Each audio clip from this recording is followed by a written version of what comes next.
the next tools in my list, and Buzzsprout Ads. Now, they launched this service with a massive fanfare. All the podcast newsletters and industry podcasts covered this, and it was seen as a really exciting opportunity.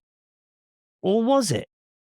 Now, for you, if you've never used this, Buzzsprout Ads gives you the opportunity to upload a trailer of your podcast, invest $100 or more if you want, and have your trailer played on other podcasts.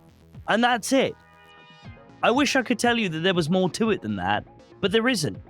You're literally at the mercy of other podcasters within the Buzzsprout directory deciding whether or not they're going to play your podcast trailer in their shows. And those podcasts are going to be random. There is no targeting option in this service whatsoever. So $100 later, I found 72 people had listened to the trailer for my podcast, but I had nothing to show for it.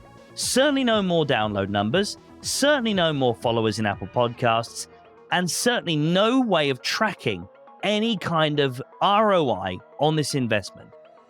There's $100, but still, I want to get an idea of what's working and what isn't.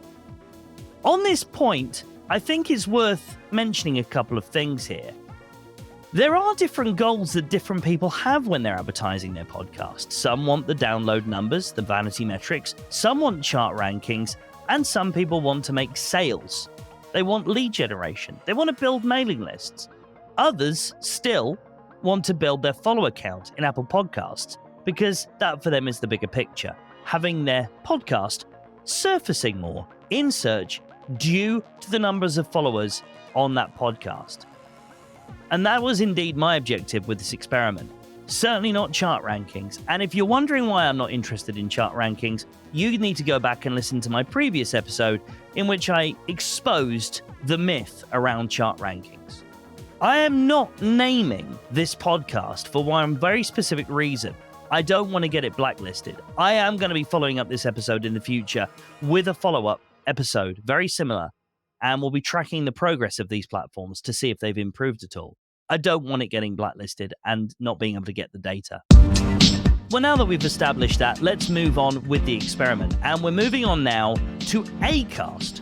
Acast, a little bit more expensive than Buzzsprout Ads for advertising your podcast, but there's a lot more to it.